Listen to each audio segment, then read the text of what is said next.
اور وہاں کٹ جاتی ہیں انجانے میں. آقا یہاں تو جان کر کے دیکھ کر کے اپنے آپ کو پیش کر دیتے ہیں, سر کٹاتے ہیں تیرے نام پہ مردان عرب. یا رسول اللہ تیرے حسن کا حال یہ ہے کہ یہاں مرد عرب کے اپنا سر کٹانے پر بھی فخر محسوس کرتے ہیں. حق تو یہ ہے کہ پھر وہ کہتے ہیں جان دی ہوئی اسی کی تھی. حق تو یہ ہے کہ حق ادا نہ ہوا. یہ صحابہ وہی ہیں جو سولی پر چڑھائے جاتے تھے, ان کی انگلیاں کاٹی جا رہی, ہونٹ کاٹے جا رہے ہیں, آنکھوں میں سلائیاں پھیری جا رہی ہیں, کان کاٹے جا رہے ہیں, اور ہاتھوں پیروں کا مسئلہ کیا جا رہا ہے. تب بھی وہ صحابہ کیا کہتے ہیں؟ رسول پاک سامنے نہیں ہیں, حسن کو دکھایا نہیں جا رہا ہے کہ دیکھیں تو انگلیاں کٹ جائیں پتہ نہ چلے, ہونٹ کٹ جائے پتہ نہ چلے, آنکھوں میں سلائیاں پھر جائیں پتہ نہ چلے. نہیں, میرے آقا مدینے میں ہیں, صحابی رسول باندھے گئے مکہ میں, صرف نام مصطفیٰ پر سولی پر چڑھ گئے, ہونٹ کٹ گئے, آنکھوں میں سلائیاں پھر گئی, انگلیوں کٹ گئیں, ناخن پکڑ سے کھینچے گئے, پھر بھی یہ کہتے ہیں. مکہ والوں نے کہا اے خبیب اے خباب, کیا اچھا ہوتا تمہاری جگہ تمہارا رسول ہوتا. جلال آیا, کہا اسی وقت جو جان مانگو تو جان دے دیں, جو مال مانگو تو مال دے دیں, مگر یہ ہم سے کبھی نہ ہوگا, نبی کا جاہو جلال دے دیں. یہ صحابہ کا نعرہ تھا. کہتے ہیں تم کہتے ہو میری جگہ نبی ہوتے تو اچھا ہوتا. سن اے نادان, میں رسول پاک, میں اپنے جسم کے ٹکڑے ٹکڑے ہو جائیں گوارا کروں گا, لیکن میرے مصطفیٰ کے تلوے ناز پر کانٹا بھی چھپے میں گوارا نہیں کرتا. یہ حسن مصطفیٰ کی بات ہے. رسول کریم صلی اللہ تعالیٰ علیہ وسلم کا حسن وہ ہے میرے عزیزو. حسن یوسف پہ کٹی مصر میں انگشت زنا, سر کٹاتے ہیں تیرے نام پہ مردان عرب. اس حسن کا حال ہی الگ ہے, اس حسن کی بات ہی الگ ہے. میرے آقا کا حسن وہ تھا کہ صحابہ فرماتے ہیں کہ جیسے گلشن میں گلاب ہے, جیسے گلشن میں گلاب ہے, مگر اعلیٰ حضرت فرماتے ہیں دنیا ساری دیکھتی ہے باغیچے میں گلاب کھلا ہے نا, باغیچے میں گلاب کھلا ہے. ایک گلشن, گلشن کس کو کہتے ہیں؟ باغیچے کو. باغیچے میں موگرا بھی ہے, چمپا بھی ہے, اور گلاب بھی ہے, چمیلی بھی ہے, لیکن جب گلشن میں گلاب کھلتا ہے سب سے حسین لگتا ہے.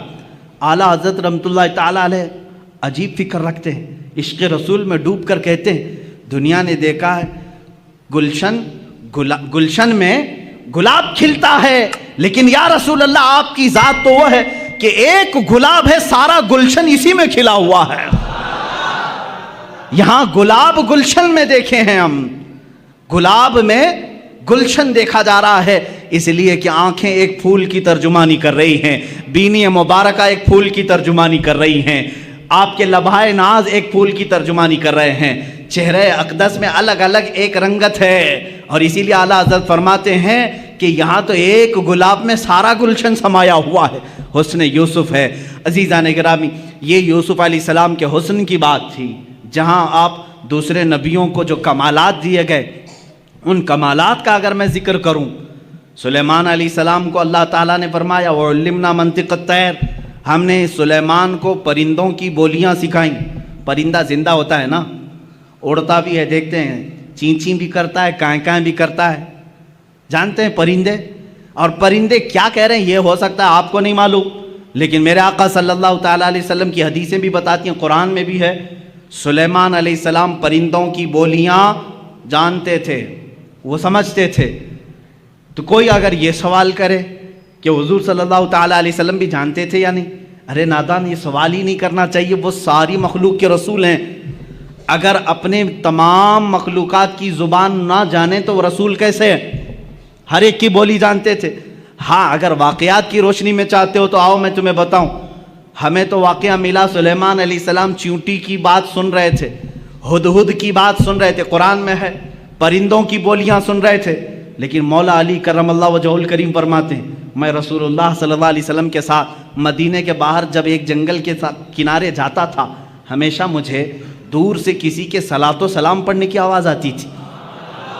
جب بھی گزرتے تھے وہاں سے کوئی السلام علیکہ یا رسول اللہ, السلام علیکہ یا نبی اللہ کہتا تھا. میں گھبراتا تھا, اس جنگل میں, اس بیابان میں میرے نبی کو کون سلام کرتا ہے؟ جنات ہیں, پرندے ہیں, جانور ہیں. ایک دن پوچھ لیا, آقا اس بھرے جنگل میں آپ کو کون سلام کرتا ہے؟ رسول کریم صلی اللہ تعالیٰ علیہ وسلم نے مسکرایا, کہا اے علی یہ پہاڑ دیکھ رہے ہو؟ کہا ہاں۔ اس پر ایک پتھر ہے؟ کہا ہاں۔ اس پر کونے پر ایک جو پتھر ہے وہ پتھر روزانہ مجھ پر سلام بھیجا کرتا ہے۔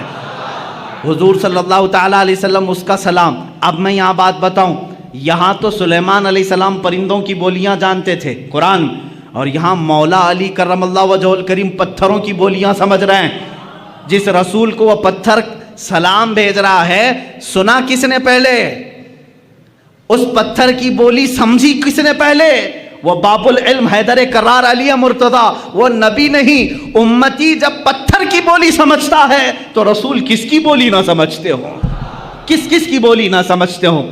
پرندوں کی بولیوں کی بات آئی، حضور پاک صلی اللہ تعالیٰ علیہ وسلم پتھر کی بولی۔ ایک بات یہ بھی سمجھ لیں آپ، پتھر تو کبھی ہم نے اڑتے ہوئے بھی نہیں دیکھا، آواز کرتے ہوئے بھی نہیں دیکھا، لیکن نبی سلام کرتے ہوئے سن رہے ہیں۔ مسجد نبوی میں میرے آقا ممبر پر کھڑے ہو کر خطبہ دے رہے ہیں، صحابہ فرماتے ہیں ہم نے دیکھا پوری مسجد میں بچے کے رونے کی جیسی آواز آنے لگی، کہیں سے کوئی بچہ رو رہا ہو، ہلکی ہلکی ہلکی آواز۔ صحابہ ادھر ادھر دیکھنے لگے، کہیں کوئی بچہ دکھا نہیں۔ تھوڑی دیر کے بعد میرے آقا صلی اللہ تعالیٰ علیہ وسلم ممبر سے اتر آئے، مسجد کے باہر دروازے کے تک پہنچے، وہاں ایک لکڑی پڑی ہوئی تھی۔ یہ وہی لکڑی ہے، یہ وہی عصا ہے جس کو حضور صلی اللہ تعالیٰ علیہ وسلم اپنے ہاتھ میں لے کر خطبہ دیتے تھے۔ جب ممبر بن گیا تو اس خود لکڑی کو آپ نے چھوڑ دیا۔ حضور صلی اللہ تعالیٰ علیہ وسلم اس لکڑی کو اٹھاتے، اپنے سینے سے لگایا، اپنے کانوں کے پاس لگایا، اور پھر اس کو پکڑ کر کے خطبے کے لیے تشریف لائے۔ صحابہ نے پوچھا بیچ خطبے میں آپ اترے، لکڑی کو اٹھایا، یہ کیا معاملہ ہے؟ حضور فرماتے ہیں تم نے جو رونے کی آواز سنی وہ اسی لکڑی کی رونے کی آواز تھی۔ یہ لکڑی میرے جدائی کے غم میں رو رہی تھی، جب تک میں اس کو ہاتھوں میں رکھتا تھا یہ خوش تھی، سارے لکڑیوں پر فخر کرتی تھی، اور جب میں نے اسے چھوڑ دیا تو یہ سسکنے لگی، رونے لگی، بلکنے لگی، اور اس کا رونا مجھ سے دیکھا نہ گیا۔ میں خطبہ چھوڑ کر ممبر سے اتر آیا، میں نے اس کو ہاتھوں میں اٹھایا، یہ مجھ سے کہنے لگی اے اللہ کے رسول، آپ نے مجھے اپنے ہاتھوں میں رکھ کر کے عزت سے نوازا تھا، میں دوسروں پر فخر کرتی، آقا مجھے ہمیشہ اپنے ساتھ رکھیں۔ میں نے اس کو اپنے ساتھ رکھنے کی بات کہی، یہ لکڑی خاموش ہو گئی۔ عزیزان گرامی، یہ وہ رسول ہیں جو بے جان لکڑی کے رونے پر بھی ممبر سے خطبے سے چھوڑ کر نیچے اتر آتے ہیں۔ یہ خطبے سے لکڑی کی آواز سن سکتے ہیں، پھر وہ کیسا امتی ہے جو یہ کہتا ہے رسول امتی کی آواز نہیں سن سکتے، تو بہرا ہے، تو گونگا ہے، تیرا عقیدہ خراب ہے۔ ہمارا عقیدہ تو یہ ہے رسول اگر لکڑی کے رونے کو گوارا نہیں کر سکتے، میرا عقیدہ یہ کہتا ہے امتی روئے گا، میرا نبی فریاد رسی کے لیے پہنچے گا، دستگیری کے لیے آئے گا۔ یہاں تمہیں رہنمائی حاصل کرنے کے لیے پھر بریلی کے تاجدار کے پاس پہنچنا ہوگا۔ وہ کہتا ہے عاشق رسول ہم یہاں سے پکارے وہ وہاں سے سنے، مصطفیٰ کی سماعت پہ لاکھوں سلام، دور و نزدیک کے سننے والے وہ کان لالے کرامت پہ لاکھوں سلام۔ عزیزان گرامی وقار، یہ بولیاں سمجھنے کی بات تھی۔ ایک بار مکہ مکرمہ کی ہی بات ہے یا مدینہ طیبہ کی، مکہ میں غالباً لوگوں میں ایک بات مشہور ہو گئی کہ فلاں ایک جگہ جو پتھر ہے، مورتی ہے، اس کا پجاری یہ پوجا کرتا ہے۔ اچانک ایسا ہو گیا کہ حضور صلی اللہ تعالیٰ علیہ وسلم کی شان میں برے برے کلمات کہہ رہا ہے۔ کون؟ پتھر، مورتی بول رہی تھی، مورتی بول رہی تھی۔ جو پتھر کی مورتی تھی اس کی وہ پوجا کرتے تھے، عبادت کرتے تھے، مورتی بولنے لگی تو سب خوش ہو گئے جتنے دشمن تھے کہ ہاں آج ہمارا بھگوان صحیح بولا، اب تک تو ہم حضور کے بارے میں خود ہی بول رہے تھے۔ پتھر بولنے لگا، یہاں تو ڈپلیکیٹ بنا کر کے بولوایا جاتا ہے۔ آپ یہ مت سمجھیں کہ یہ وہ زمانہ نہیں تھا کہ پیچھے سے بیٹری اور سیل لگا کر کے مورتی کو بلوایا جا رہا ہو۔ سیل بھی نہیں تھا، بیٹری بھی نہیں تھی، کوئی کنیکشن بھی نہیں تھا۔ ہاں یہاں ہم سنتے ہیں اس طرح سے کہ کچھ خدا ایسے ہیں جو دودھ پیتے ہیں، پانی پیتے ہیں، لیکن انہی لوگوں کو معلوم بھی ہے وہ کہاں جاتا ہے پانی، کہاں جاتا ہے دودھ، جو لوگ اس طرح کی حرکتیں کرتے ہیں۔ لیکن مکہ میں جو ہوا وہ حقیقت میں ہوا۔ پتھر جو بول رہا تھا حقیقت میں بول رہا تھا۔ یہ وہ زمانہ نہیں ہے کہ مشین لگا کر کے بلوایا جا رہا ہو۔ تو صحابہ پریشان ہوئے، جنہوں نے صحابہ سے آ کر کے کہا دیکھو تمہارے محمد کے بارے میں ہمارا خدا کیا کہہ رہا ہے۔ محمد صلی اللہ تعالیٰ علیہ وسلم کے بارے میں وہ کہہ رہا ہے وہ جھوٹے ہیں معاذ اللہ۔ حضور کے پاس آئے، صحابہ نے کہا آقا ایسا ایسا حادثہ ہو گیا ہے کہ فلاں پجاری کا جو بت ہے اس کا جو خدا ہے وہ بول رہا ہے، وہ بھی آپ کی شان میں برے جملے کہہ رہا ہے۔ حضور نے فرمایا ڈرتے کس بات کے ہو، چلو میں بھی سن لیتا ہوں کیا کہتا، میں بھی چلتا ہوں۔ حضور نے پیغام بھیجا، سارے لوگ جمع ہو گئے، بھیڑ جمع ہو گئی، خدا بول رہا ہے، حضور کی شان کے خلاف بول رہا ہے۔ ان کے لیے تو بڑی دلیل تھی، بڑی دلیل تھی۔ حضور صلی اللہ تعالیٰ علیہ وسلم نے یہ پوچھ لیا ان سے کہ تمہارا جو خدا بولتا ہے وہ سچ بولتا ہے؟ سبوں نے کہا بالکل سچ بولتا ہے، 100% سچ بولتا ہے۔ حضور نے یہ اقرار کروایا سچ بول رہا ہے، کہا بالکل سچ بول رہا ہے۔ اس وقت تک کیوں کہہ رہے تھے وہ؟ اس لیے کہ حضور کے خلاف بول رہا تھا۔ سارے صحابہ کو حضور لیے اور اس بت کے پاس گئے۔ جب پہنچے تو بڑی بھیڑ تھی، بھیڑ ہٹائی گئی۔ جب میرے آقا سامنے آئے تو وہ بت چپ ہو گیا، کچھ بھی نہیں بول رہا ہے، کچھ بھی نہیں بول رہا ہے، اس کی زبان سے کوئی لفظ نہیں آ رہا ہے۔ حضور نے فرمایا بہت شور تھا، بہت افواہ تھی کہ بولتا ہے، کچھ بھی نہیں بول رہا ہے۔ کہاں بول رہا ہے؟ کہا صبح سے بول رہا تھا، پتہ نہیں ابھی کیوں خاموش ہو گیا۔ اب پجاری ہون کرنے لگ گیا، اس کو راضی کرنے کے لیے اب چڑھائی شروع ہو گئی۔ اے خدا، اے میرے بھگوان، بول کچھ تو بول، عزت کی لاج رکھ لے۔ جس کے بارے میں بول رہا تھا وہ آ گیا، اب سامنے بول۔ سامنے نہیں بول رہا تھا، کچھ بھی نہیں بولا۔ حضور صلی اللہ تعالیٰ علیہ وسلم نے پجاری کو کہا تو ہٹ جا، تو ہٹ جا، یہ بول رہا تھا۔ میں کہتا ہوں اے پتھر، کیا تو بول رہا تھا؟ پھر سے بول کر سنا۔ حضور کا حکم ہوا، پتھر کی زبان سے آواز آنے لگی، اشہد ان لا الہ الا اللہ، اشہد ان محمدن رسول اللہ۔ میں گواہی دیتا ہوں کہ اللہ کے سوا کوئی معبود نہیں، میں گواہی دیتا ہوں کہ محمد اللہ کے رسول ہیں صلی اللہ تعالیٰ علیہ وسلم۔ جیسے ہی آپ نے یہ سنا، آپ نے ارشاد فرمایا لوگو تم نے کہا تھا تمہارا خدا 100% سچ بولتا ہے، سچ بولتا ہے، اب اس کی بات پر عمل کر لے جاؤ۔ لیکن غصے کے مارے اس بت کو انہوں نے توڑ دیا، مار دیا، ٹکڑے کر دیا۔ اب ہم دوسرا بنائیں گے، یہ نہیں چاہیے، یہ نہیں چاہیے، یہ گمراہ ہو گیا۔ کون گمراہ ہوا؟ خدا گمراہ ہو گیا۔ یہ نہیں چاہیے، یہ حضور کی بات کر رہا ہے، دوسرا چاہیے۔ یہ ہے جب کسی کے دل پر مہر لگ جائے وہ حقیقت کو نہیں سمجھتا۔ عزیزان گرامی اوقات، حضور پاک صلی اللہ تعالیٰ علیہ وسلم نے بلوایا کس کو؟ پرندوں کو، جانوروں کو نہیں، پتھروں کو بھی۔ سلیمان علیہ السلام کی فضیلت اپنی جگہ پر کہ ان کو پرندوں کی بولیاں سکھائی گئی، مگر میرے مصطفیٰ صلی اللہ تعالیٰ علیہ وسلم تو پتھروں اور لکڑیوں کی بھی زبان جانتے تھے، لکڑیوں کی بھی زبان جانتے تھے۔ اب آئیں حضور پاک صلی اللہ تعالیٰ علیہ وسلم کے کمالات کے اعتبار سے دو چیزیں کہہ کر کے میں اپنی گفتگو کو سمیٹتا ہوں۔ یقیناً صبر ایوب کی جب بات آتی ہے اس کا مثل کوئی نہیں۔ ایوب علیہ السلام نے کمال کا صبر کیا ہے، اور صبر کا جب نام آتا ہے تو ایوب علیہ السلام کا نام ساتھ میں آتا ہے۔ آپ نے بارہا سنا ہوگا، اللہ تعالیٰ نے آپ کو آزمائش میں رکھا۔ اللہ تبارک و تعالیٰ نے سیدنا ایوب علیہ السلام کو ایسا نہیں کہ شروع سے بیماری میں رکھا، شروع سے ساری نعمتیں نکال لی، نہیں۔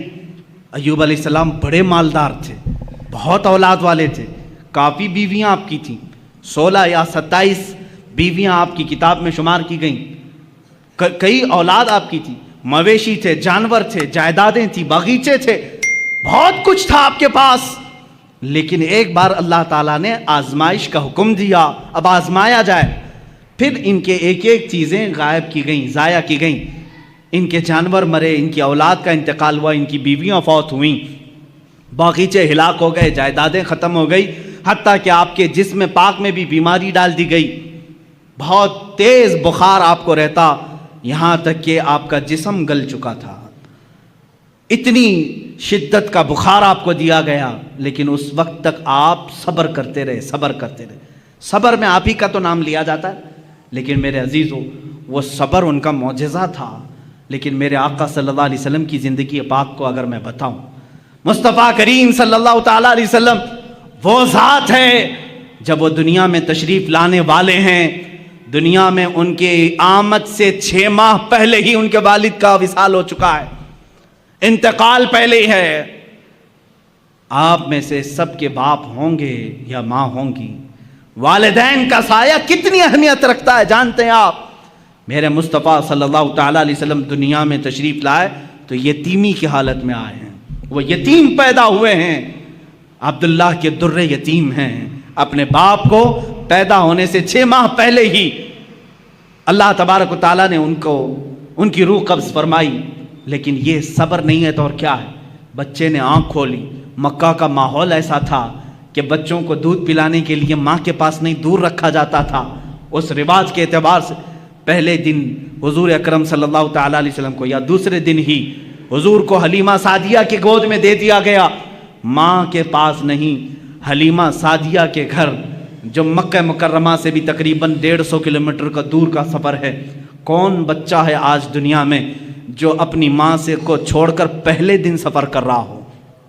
پہلے دن مجھے یاد ہے جب میں 11 سال کا تھا، مجھے دور پڑھنے کے لیے بھیجا جا رہا تھا، پورا سفر روتا ہوا گیا تھا، ماں کے آنچل سے لپٹ کر کے، باپ کے سینے سے لگ کر کے، بھائیوں کو چھوڑتا ہوا دیکھ کر کے، کون غم کے آنسو نہیں روتا؟ ایک بچہ جو اپنے گھر سے جاتا ہے ہوش و حواس میں، مجھے معلوم ہے میرے عزیز و ہجرت کیا چیز ہوتی ہے، جب چھوڑ کر کے اپنے عزیزوں کو جاتے ہیں۔ اس رسول کو، زندگی پاک کو پڑھو، یہ صبر نہیں ہے تو اور کیا ہے؟ جو پیدائش کے پہلے دن اپنی ماں سے 150 کلومیٹر دور حلیمہ سعدیہ کے ساتھ چلے گئے۔ حلیمہ سعدیہ نے 2 سال اپنے گھر رکھا، دودھ پلایا، اور اس کے بعد واپس لا کر کے بی بی آمنہ کے گھر دے دیتی ہیں۔ سیدہ آمنہ رضی اللہ تعالیٰ عنہ حضور صلی اللہ تعالیٰ علیہ وسلم کی تربیت فرماتی رہیں، لیکن یہاں اب گھر میں کون کون ہیں؟ حضور صلی اللہ تعالیٰ علیہ وسلم کے خاندان۔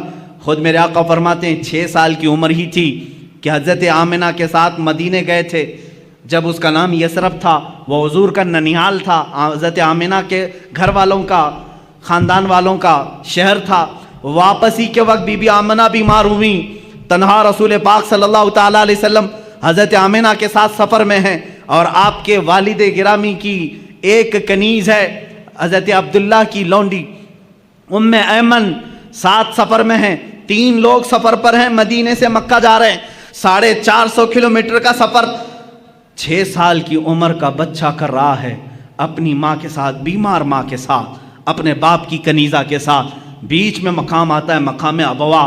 آمنہ کہتی ہیں اب مجھ سے چلا نہیں جا رہا ہے، اب میری طاقت جواب دے گئی ہے۔ وہیں ماں سو گئیں، رسول کریم صلی اللہ تعالیٰ علیہ وسلم سرہانے کے پاس بیٹھے، کبھی پانی سے منہ پر چھڑکیاں دیتے، کبھی اپنی ماں کا سر اپنی گود پر رکھتے، اور پیشانی کو دیکھا گرم تپ رہی ہے۔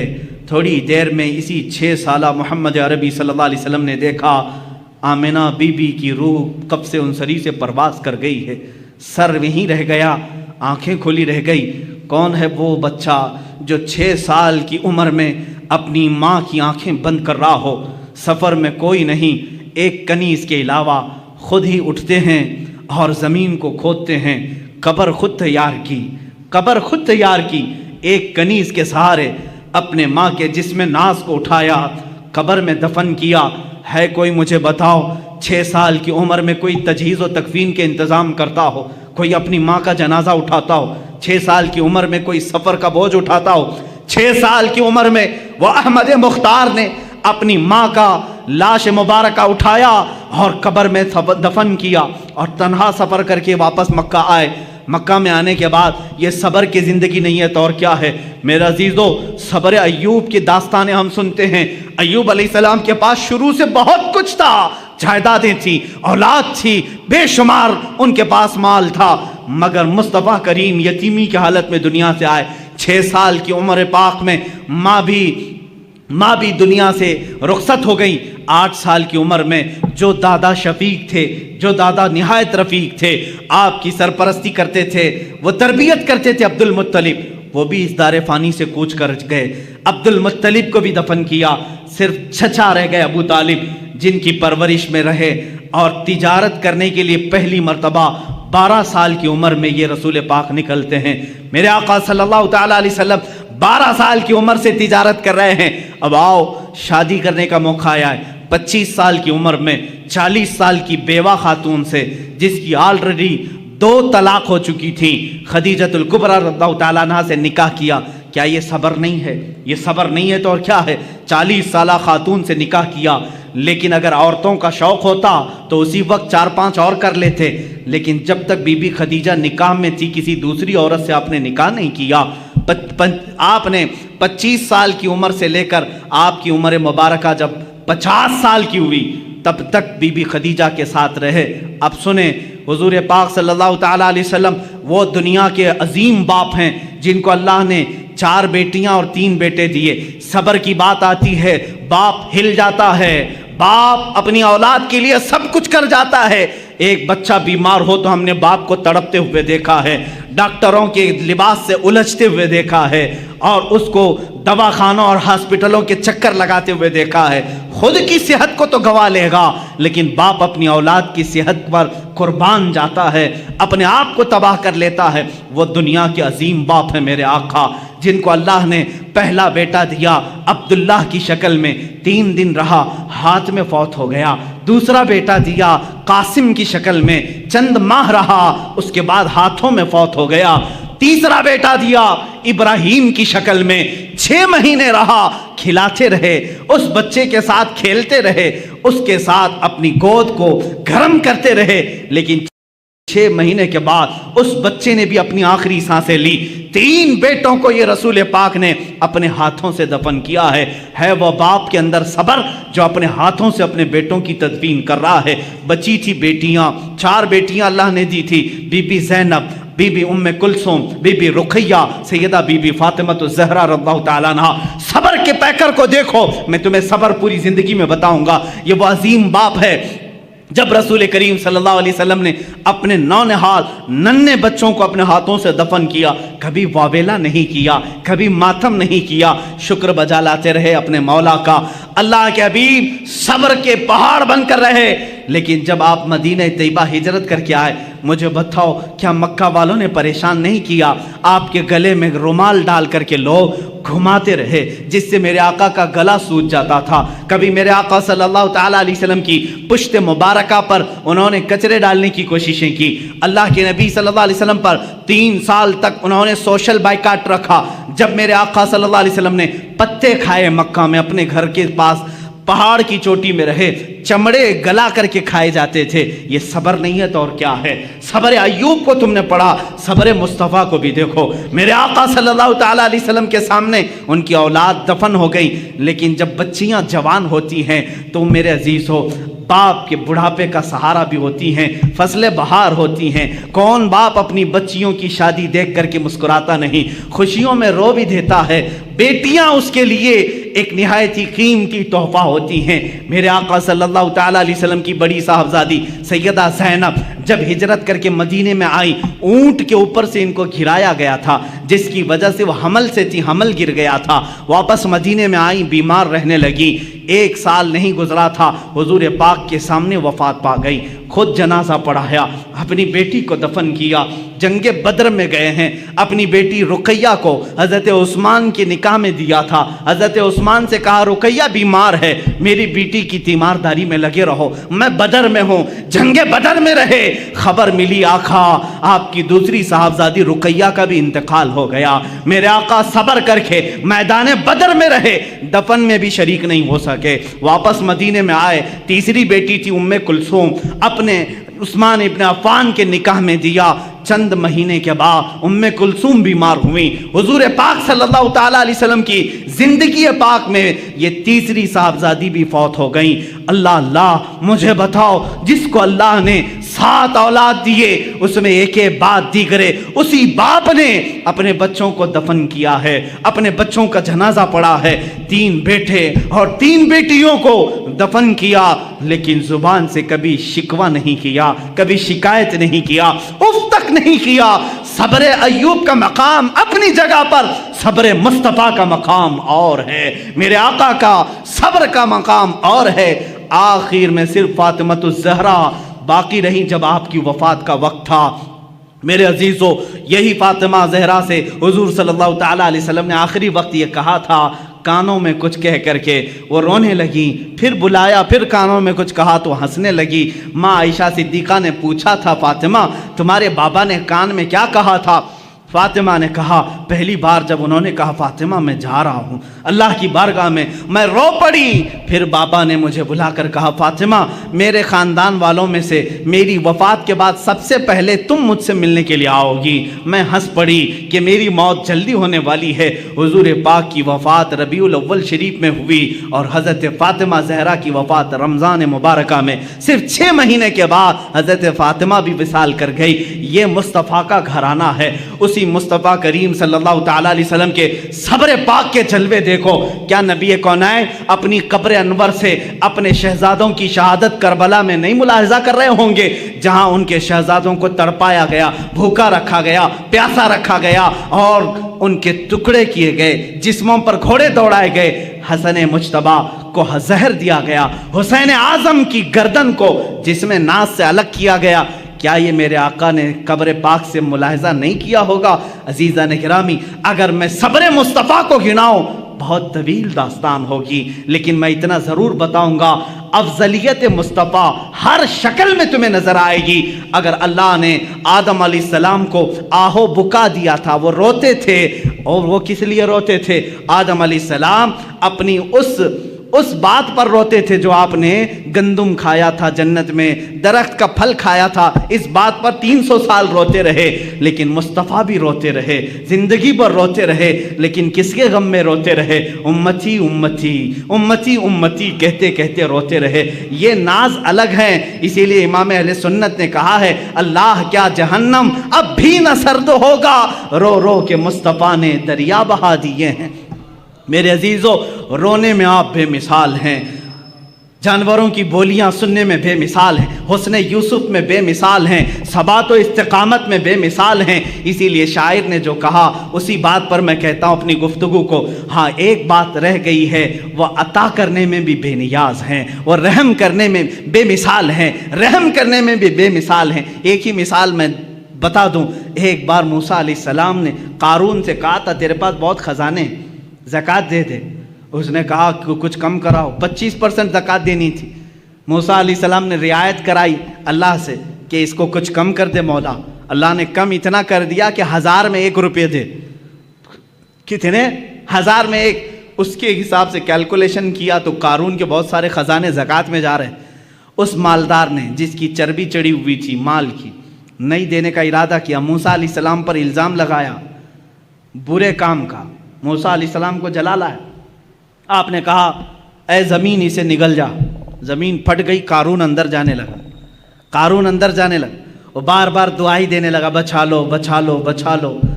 موسیٰ علیہ السلام نے اس کی ایک بھی نہیں سنی، تو نے مجھ پر الزام لگایا۔ پھر آخر میں اس نے کہا کیا میرے خزانے پر قبضہ کرنا چاہتے ہو؟ موسیٰ علیہ السلام نے زمین سے کہا ہے زمین اس کے خزانے بھی نگل جا۔ سارے خزانے بھی زمین بوس ہو گئے، قارون بھی زمین میں تہس نہس ختم ہو گیا۔ ون ٹائم ون شاٹ، یہ موسیٰ علیہ السلام۔ اس سے پہلے بھی ایک فرعونی کو ایک گھونسا مارا تھا آپ نے، وہ مر ہی گیا تھا۔ مصطفیٰ کریم صلی اللہ علیہ وسلم ہجرت کر کے مدینہ جا رہے ہیں، لالچ میں کئی لوگ پیچھے پڑ گئے تھے، ایک شخص سراقہ یہ بھی پیچھے آ گیا، دوسرے تو کوئی پا نہیں سکے، سراقہ پا لیا۔ حضرت ابوبکر نے کہا آقا سراقہ دیکھ لیا ہے ہم کو، وہ تیر کمان لے کر کے آ رہا ہے ہمیں گرفتار کرنا، کیونکہ مکہ والوں نے کہا تھا جو محمد اور اس کے ساتھی کو لے آئے گا 100 اونٹ انعام میں دیے جائیں۔ حضور نے کہا اچھا اسی لالچ میں آ رہا ہے۔ حضور نے بھی فرمایا اے زمین سراقہ کو پکڑ لے۔ موسیٰ علیہ السلام نے قارون کو کہا تھا، میرے آقا نے سراقہ کو کہا، زمین کھل گئی، سراقہ گھٹنے تک چلا گیا، لیکن یہاں معاملہ الگ ہے۔ سراقہ نے کہا اے محمد تم کریم ابن کریم ابن کریم ہو، تمہارا معاف کرنے میں کوئی مثل نہیں ہے، مجھے معاف کر دو، میں اپنے ارادے سے باز آتا ہوں۔ حضور پاک نے کہا اے زمین سراقہ کو چھوڑ دے، یہ شان مصطفیٰ ہے، یہ شان مصطفیٰ ہے، سراقہ کو چھوڑ دے۔ زمین کھل گئی، سراقہ باہر آیا، لیکن ارادہ پھر بدلا، تھوڑی دیر کے بعد وہ پھر پیچھے پڑ گیا۔ حضور نے کہا اے زمین سراقہ کو پکڑ لے۔ اب کی بات زمین پھنس شک ہوئی، سراقہ کمر تک اندر چلا گیا، پھر رونے لگا اے محمد تم کریم ابن کریم ابن کریم ہو، معاف کرنے میں تمہارا کوئی مثل نہیں۔ حضور نے کہا اے زمین سراقہ کو چھوڑ دے.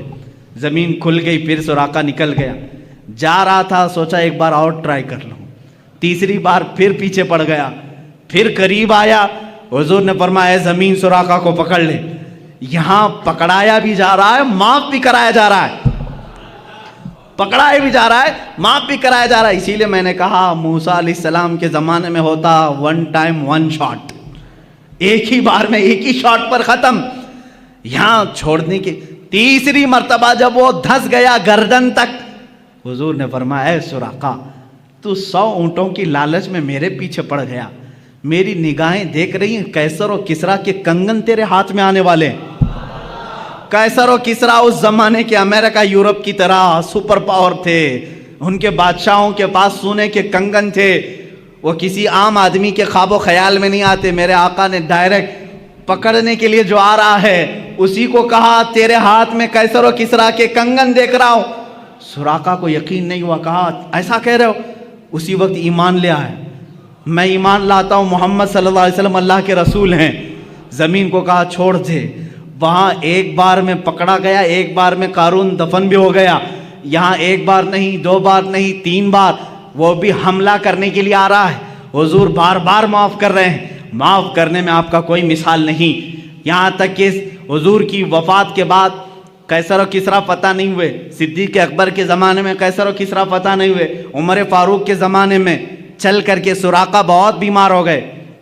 اب یہ سراقہ صحابی رسول ہیں, پکڑنے کے لیے گئے تھے لیکن صحابی رسول ہوئے. یہی تو بازار مصطفیٰ کی بات ہے, جو جان لینے جاتا ہے وہ جان دے کے آتا ہے. حضور پاک صلی اللہ تعالیٰ علیہ وسلم کے صحابی ہیں. ادب سے ہم کہتے ہیں سراقہ بہت بیمار ہو گئے. لوگوں نے کہا چلو آخری وقت عیادت کرنے کے لیے. سب آئے. آخری وقت لوگ دیکھنے کے لیے آتے ہیں.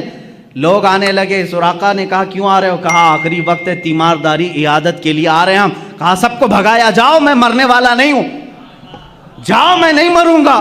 کہا اتنے کانفیڈنس کے ساتھ, کہا ہاں اس لیے کہ میرے نبی نے فرمایا سراقہ تیرے ہاتھ میں قیصر و کسریٰ کے کنگن دیکھ رہا ہوں, ابھی میرے ہاتھ میں آئے نہیں تو میں مروں گا بھی نہیں. یہ یقین تھا صحابی رسول کا. اور اس کے بعد حضرت عمر فاروق کے زمانے میں ایران بھی ٹوٹ گیا, روم بھی ٹوٹ گیا. قیصر و کسریٰ کا مال صحابہ نے مال غنیمت میں مدینے پہنچایا. اس مال غنیمت میں قیصر و کسریٰ کے کنگن بھی آئے. امیر المومنین عمر فاروق نے فرمایا میں نے سنا تھا رسول اللہ صلی اللہ علیہ وسلم سے یہ کنگن سراقہ کے ہاتھ میں ہونے چاہیے. لے جا کر کے ان کو پہنایا گیا اور اس کے بعد وہ خوشی سے جھومنے لگے. چند ہی دنوں کے بعد آپ کی وفات بھی ہوئی. عزیزان گرامی, یہاں بات یہ عرض کرنا چاہتا ہوں, اس رسول کا معاملہ یہ ہے عطا کرنے میں بے مثال, رحم کرنے میں بے مثال, معاف کرنے میں بے مثال. اسی کو امام میرا کہتا ہے بریلی کا, میرے کریم سے گر قطرہ کسی نے مانگا دریا بہا دیے ہیں, در بے بہا دیے ہیں. واہ کیا جود و کرم ہے شہ بتا تیرا, نہیں سنتا ہی نہیں مانگنے والا تیرا. حضور کی بات تو یہ ہے چور حاکم سے ڈریں, یہاں بات الگ ہے. چور کس سے ڈرتا ہے؟ پولیس سے ڈرتا ہے نا. پکڑنے والا آیا تو چور ڈر کے بھاگتا ہے, لیکن آقا آپ کی شان ہی الگ ہے. آپ حاکم ہیں اور چور آپ ہی کے پاس چھپنے کے لیے بھی آتا ہے, یہی چھپنے کے لیے آتا ہے. اسی لیے امام زمن کہتے ہیں ڈھونڈا ہی کریں صدر قیامت کے سپاہی. قیامت کے دن کچھ مجرموں کو فرشتے ڈھونڈ رہے ہوں گے, فلاں مجرم کہاں ہے, فلاں وہ کام کیا تھا, یہ کہاں ہے, وہ کہاں ہے. جرموں کا اعلان ہو چکا ہوگا, فرشتے ڈھونڈ رہے ہوں گے, لیکن کچھ مجرم مل نہیں رہے ہوں گے, کچھ مجرم مل نہیں رہے ہوں گے. اس کو امام زمن نے اپنے شعر میں یوں کہا ہے ڈھونڈا ہی کرے صدر قیامت کے سپاہی, وہ کس کو ملے جو تیرے دامن میں چھپا ہو. حضور کچھ مجرموں پر اپنا دامن رکھے ہوں گے. آقا رحم کرنے میں بے مثال ہیں. میرے عزیزو ابھی 12 دن ہیں, آپ روزانہ میرے مصطفیٰ کی بات سنیں گے, اپنے ایمان کو تازہ کریں گے. آج میں سمجھتا ہوں کہ آج کی یہ محفل یہاں تک میں اس بات کے ساتھ ختم کرتا ہوں, لا یمکن الثناء کما کان حق ہو بعد از خدا بزرگ تو ہی قصہ مختصر یا رسول اللہ. لیکن رضا نے ختم سخن اس پہ کر دیا, خالق کا بندہ خلق کا آقا کہوں تجھے, حیران ہوں میرے شاہ میں کیا کیا کہوں تجھے. وآخر دعوانا الحمدللہ.